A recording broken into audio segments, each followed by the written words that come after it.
एक बार की बात है, भगवान बुद्ध एक दिन वन से गुजर रहे थे।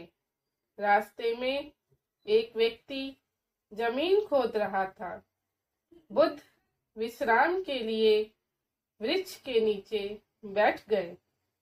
उस व्यक्ति को खोदते खोदते एक कलश मिला।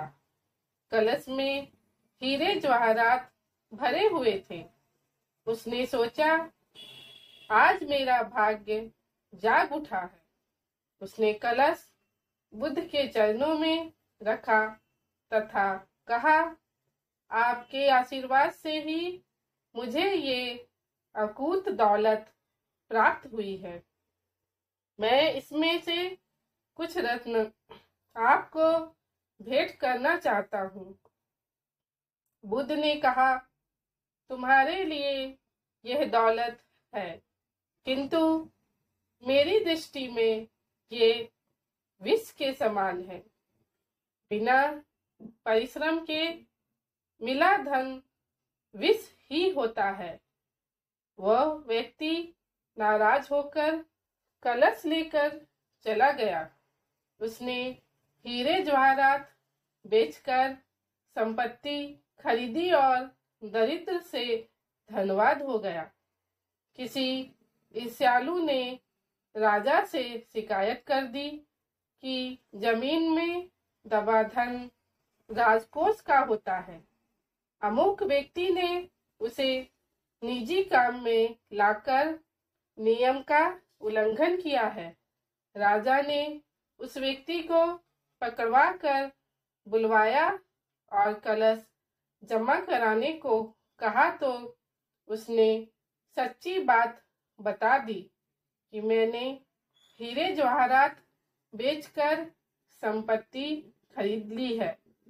राजा के आदेश से उसे परिवार सहित जेल में डाल दिया गया।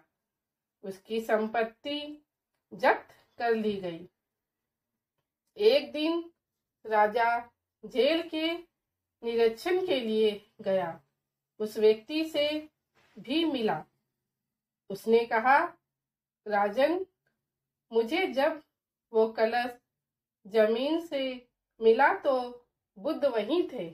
उन्होंने मुझसे कहा था कि इसमें रतन नहीं विष भरा है। ये सुनकर मैंने उनका अपमान किया था। आज जेल में रहकर मुझे अनुभूति हो रही है कि उनकी बात बिल्कुल सच थी।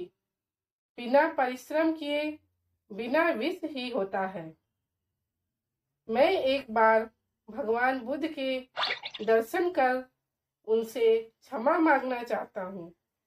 राजा ने भगवान बुद्ध को ससम्मान राज्य में आमंत्रित किया।